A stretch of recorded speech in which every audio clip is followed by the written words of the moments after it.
Hi, Kathryn here with Handmade by Designs. Well, today on my work table, I thought we would do a little bead weaving. Today I'm going to be using bugle beads and rondelles to make a beautiful crossover bracelet. So let's turn our eyes to the work table.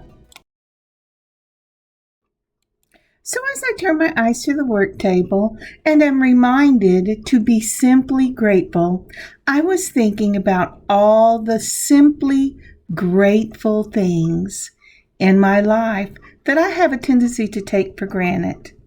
Now, I have to tell you, one of the things that first came to mind was hot showers. Oh my goodness.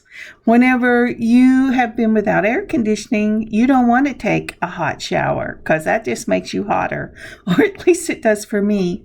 But when I got in the shower and it was warm and the hot water beat over these old hips of mine that sometimes give me issues from injuries when I was younger, I remembered how simply grateful I am for the small things in my life. And, being simply grateful, I am reminded, is a way of thinking about life. Sometimes I have a tendency to take for granted the small things. So think about your life today. What is one small thing that the Lord has put in your life that you can be simply grateful for? All right, let's turn our eyes to the mat. I just love these little trays. I use them whenever I do watercolor, so I'm using them today. We're going to start off with this illusion cord. I got this on Amazon, and it is a 0.3 millimeter, and I really love this beautiful filament cord. Next up will be the bead along, and this is in a number 1 crimp. You will see it in the gun barrel. These will actually not show, so even though I'm using gold findings, this will work just fine inside the clamshell. And this is what that little bitty crimp looks like. Isn't that cool? I just love that. All right, next up, we're going to use our clamshells. I love these clamshells. I don't care if I'm doing a bead weaving with the filament wire or cord, or I'm doing it with thread or with leather. I just love them. I'm also going to put an extension cord out for this piece. And I'm using an extension cord, silly me, an extender out for this piece. And I'm going to use the lobster claw clasp. And I have pulled a 5 millimeter and a 6 millimeter jump ring for this piece, along with 2 4 millimeters. I will use the larger jump ring for the end for closure and the smaller ones for the lobster claw clasp. Now these little beauties are 6 millimeter twisted bugle beads, and they are my favorite. They have been my favorite probably for 20 years. I just love them. They catch the light and they give a different glimmer of gold when you wear them, and it doesn't matter whether you're making a waterfall necklace or you're doing bugle bead bracelets or earrings. They are gorgeous. That's a 4 millimeter spacer ball in the gold. And then I'm going to use these crystal faceted glass beads in this beautiful teal. Now, isn't that pretty? I just love this. Now, whenever I finish this piece, it looks more green than it does in this picture. And my daughter said, well, Mom, that's because you use gold. If you wanted it to keep teal, you should have used silver. But gold is what I use, and it's still a gorgeous piece, and it doesn't matter because I'm not even going to get to put this one up in the shop. I'm going to have to make another one for the shop. So this is what we're going to use for our bracelet today. And I'm going to start out with this illusion cord. Again, it's a 0.3 millimeter. And I use this because when I use very small things like 11 seed beads, this will go through both sides. My mat here is 15 inches across. I have pulled about 30 inches, and you say, wow, that's a lot. It is. I did cut off quite a bit of it, but I am doing bead weaving today, and this has quite a bit of bead weaving in it, and I wanted to make sure I would not have to add thread. So we're going to start off by putting the two ends together. Oops. And then we're going to go ahead and we're going to put that number 1 bead along crimp right through both sides. Now I will not be using a crimper. I am going to be using my needle nose pliers. When you mash this down, make sure the cord is parallel to each other. Don't let it cross over. And as you can see here, I mashed across it, and now I'm mashing on each side, and then I'll mash across it again. And that way I know I have this cord very secure in that crimp. And I'm sorry, I'm a stickler, so I'm going to do it one more time. Whenever I first started using this type of crimp and lobster claw, isn't that nice? I just love that piece. And I didn't get it done, and it was sad. All right, let's move on. So after I've got the two ends in that crimp, I'm going to go ahead and clip it on the other end, and then I'm going to put my clamshell on from the other side. I'm moving it right up against that crimp, and I'm mashing it down just like that. Now I'm taking my other needle nose pliers, and I'm closing up these circles on the clamshell. I want those little round circles to fit. And then right here where the thread comes out, that illusion cord, I took my little scissors and cut it off, and that is secure. But I want to go ahead and account for the measurement of the rest of the hardware on this end. So the next thing I'm doing is I'm taking one of our gold spacer balls, and remember these are 4 millimeter, and I'm going to go ahead and put it right up against that clamshell. That gives my illusion cording some protection. And I have already opened up my jump ring. This is a small 4 millimeter jump ring, and I'm going to go ahead and put it through the holes on that clamshell. Next up, I'm going to put on my larger 5 millimeter, and that will be what I will hook into with my lobster claw. I'm going to take my 2 chain nose pliers. I've given up on holding the other thing in place. Oh, please move your hands up. I'm turning one side, hold one side steady, turn the other side, and close that jump ring up. And now my necklace is ready to go on my mat. I'm just taking one of these clamps right here. I'm going to catch the edge of the large jump ring, and I put 2 jump rings on this because I want my large jump ring and my clamshell, the circles in those, to be in the same plane so that my clamshell will hold straight, just like that. Now, isn't that cool? And then I've moved my spacer ball up, and I'm ready to start this piece. So to start this piece, we're going to do a triangle. We have the spacer ball already there, and we're going to take and put on one of these 6 millimeter bugle beads on each side of this bracelet. Then, well, I'll tell you when we get to that point.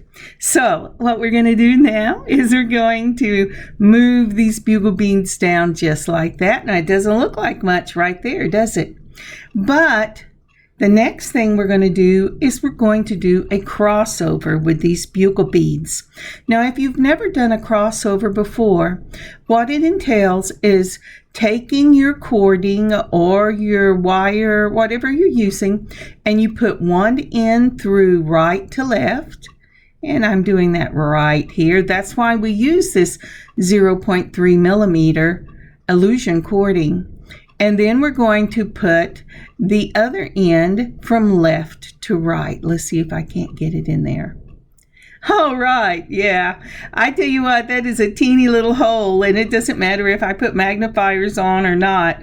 With the color of this illusion cording, it gets kind of crazy.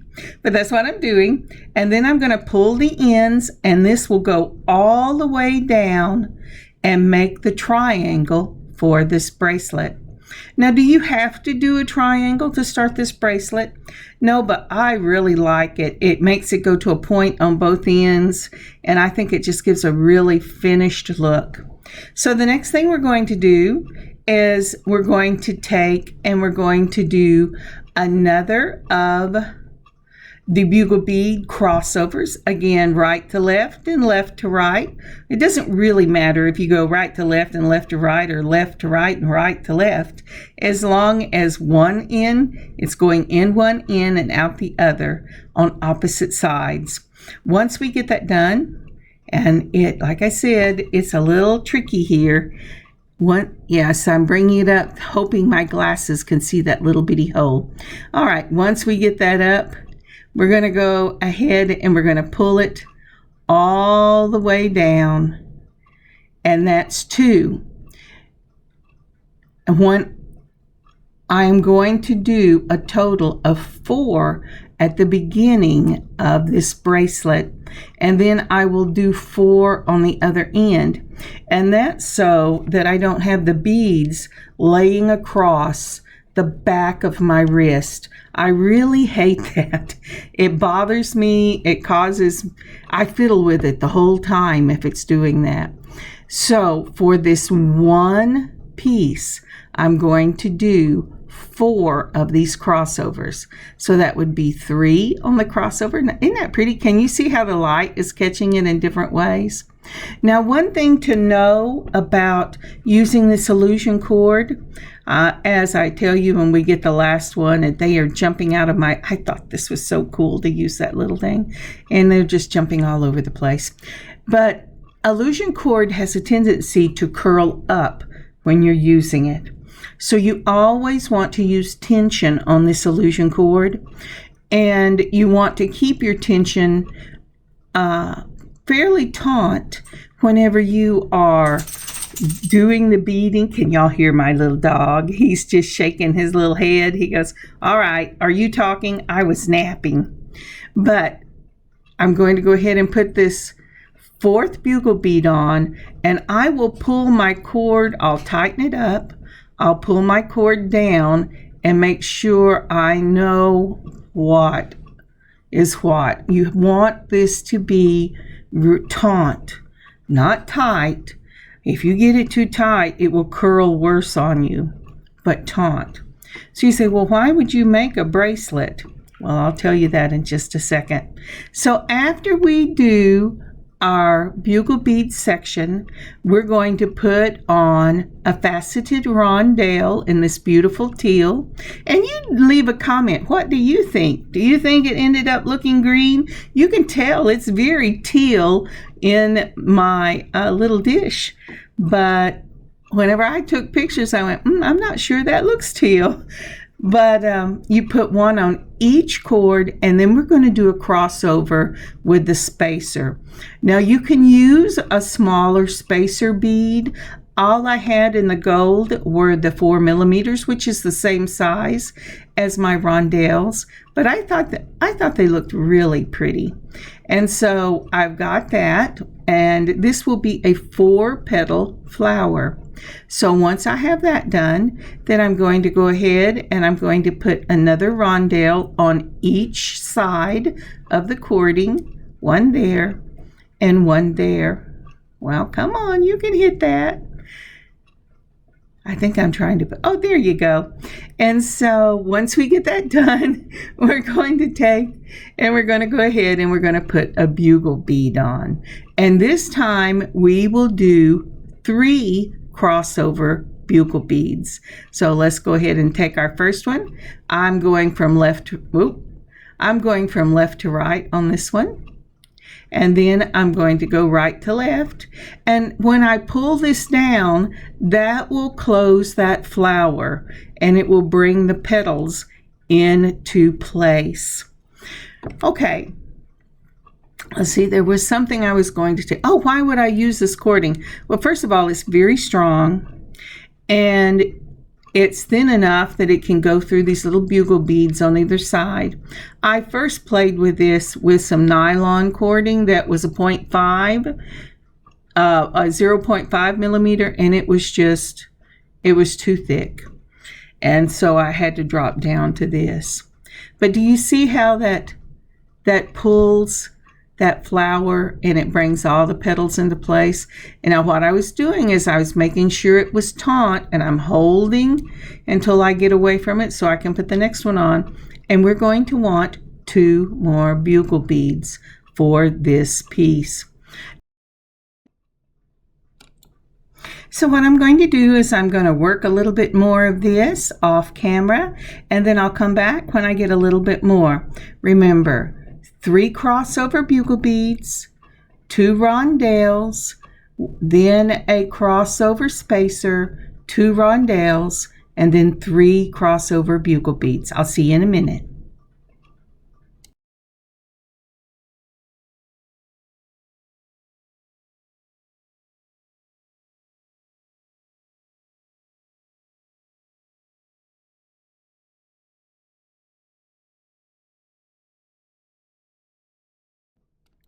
And we're back. So as you can see, I have gotten 4 and I'm working on the 5th flower here. Again, I have done the 3 crossover bugle beads. I have put my 2 rondelles, 1 on either string.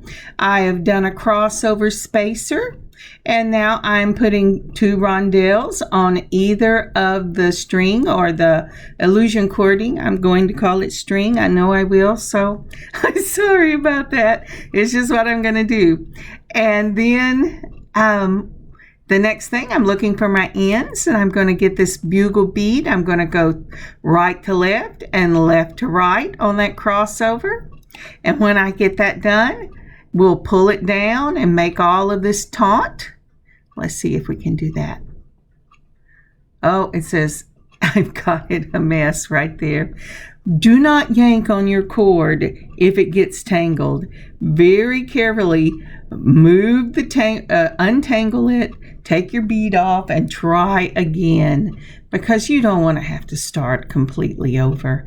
And this is a nightmare if you have to add thread to it or cording to it. It just does not love it. All right, so let's go ahead and pull this all together. There you go. You didn't think it would work, did you? I wasn't sure it was going to work either. All right, so I've got one. I'm going to do a crossover again and to go ahead and put that 3rd one on. Let's see here. I get confused. Okay, what am I doing? Oh yes, I remember what I'm doing. You have to know that whenever I work, my workstation is in the middle of my living room. That's why it was so hot, because we didn't have an air conditioning unit that would cool the living room whenever it was out. And I have people coming by and doorbells and kids in the neighbor's backyard and dogs barking, and it's kind of crazy whenever I'm doing this. All right, but you know what? I wouldn't trade it for the world. I love being in the middle of things. I love listening to life as I am doing this. It just brings me such joy.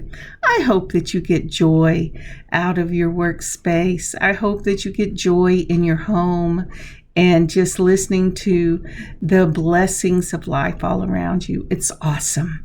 All right, so if you'll notice, this is curling up a little bit, and this is the secret I was going to tell you. The reason I use this board is before I finish the end, I will run these long cords through the slit in the bottom of this board, and then I will leave it overnight, so it will set at least 8 to 12 hours before I pick it up again. And that straightens that illusion cording out. It pulls out all the kinks. As long as you move all your beads and tighten it before you leave it, it will make your beads will tighten up and be just beautiful in the way they're setting. And that is a secret I have found about this illusion cording. All right, so I have gone ahead and there it is, and I have put on my 2 rondelles, and I'm putting on my spacer ball, and I'm going to tie that down and then, or pull it down taut, and then I'm going to put on the 2 more rondelles, and then I'm going to do 3 bugle bead crossovers. And when I get this the right length, I'll be right back.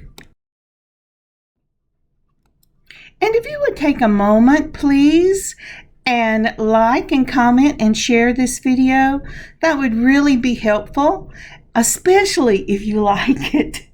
And if you would consider subscribing and clicking the notification button to our channel, that truly would help us to grow.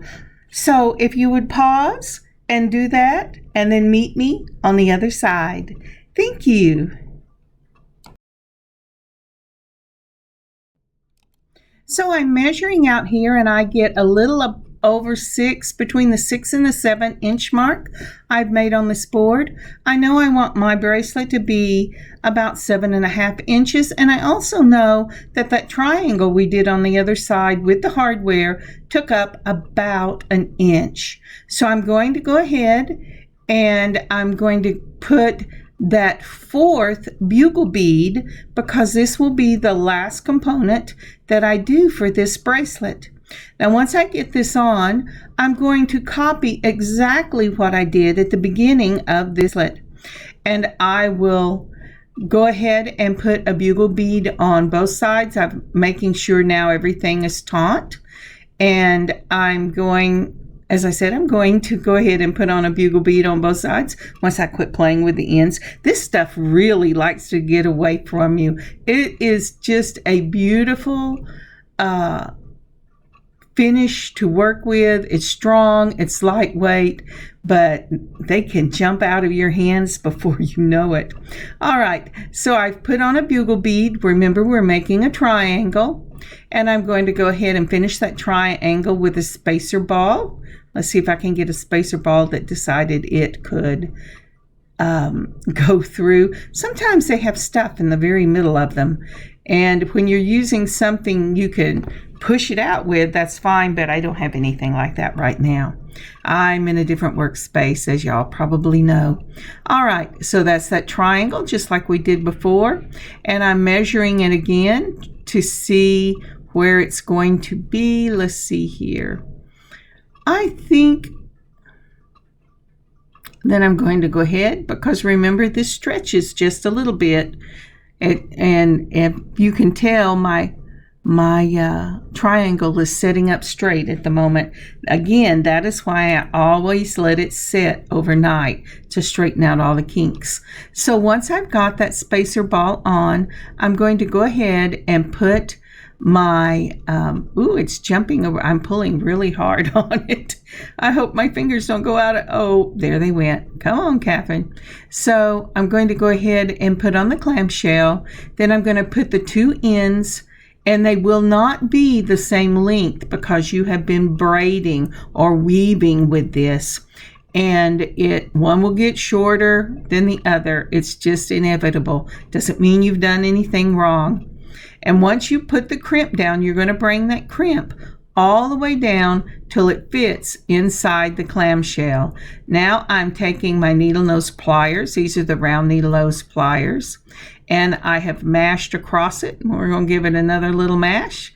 And then I'm going to cut it with these, with my little scissors, because they get into small places. Now then, remember when I told you that I always let it sit? Well, I got excited and I wanted to get this finished. So I will have to take a pin, and again, this is why I use this board. I'm going to take a pin and I'm going to pin it down and let it sit overnight. And I will see you in just a moment.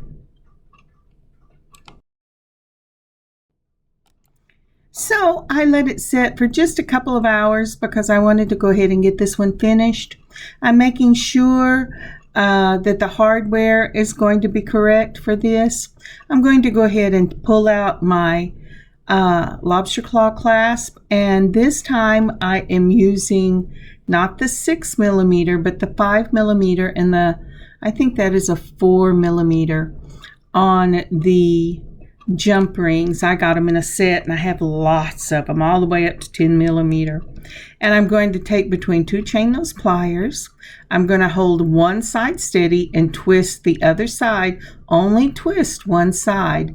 And then I'm going to go ahead and put that jump ring in, and I'm going to put the larger jump ring in. Now you wouldn't not have to use the large jump ring, but in order for this to lay flat, you are going to have to use two jump rings. And so I'm going to go ahead and close that, and notice I'm holding one side steady and only twisting the other, and I keep touching it with the top of my finger. That is to make sure that it is closed. Once that is done, then I am going to go ahead and I'm going to put on the lobster claw clasp. All right, you know what? I have made a terrible mistake here, and I'm glad I caught it before I finished it. You say, what? You make a mistake? Oh, boy, do I make mistakes. And if you've watched this channel very long, you know I've made mistakes. I took off the large jump ring, and it's because I forgot that I wanted the lobster claw clasp to be the part that would sit flat. So I went ahead and took off the larger of the two jump rings, and I have put on the lobster claw clasp just like that. And now what I'm going to do before I take pictures, but I do have them to show you, is I'm going to go ahead and let this finish setting. And to do that, I'm going to take a straight pin and pin it right down into that and put the other side back on the clamp before today, and then I will show you the pictures I take in a moment. Now, isn't that pretty? I just love this piece, and I have to tell you, I barely got it finished before it was confiscated, so I do have another to put up in the shop. Now, isn't this a beautiful piece? And look how straight that baby is sitting. I did put a extender on it, and that's why it got taken so quickly. But this is a lovely summertime piece. It's lightweight, it's colorful, it's got flowers, it's got bling. What more could you ask on a beautiful sunny day? Thank you today for joining me on this beading adventure. I hope you had fun. I hope you laughed with me or laughed at me. And I hope that you have a wonderful beading adventure of your own. Look in your stash. See what you have to make one of these bracelets. And I will see you next time. This is up in the shop at circleartdesigns.net. God bless. Kathryn, Handmade by Circle Art Designs. Bye, y'all.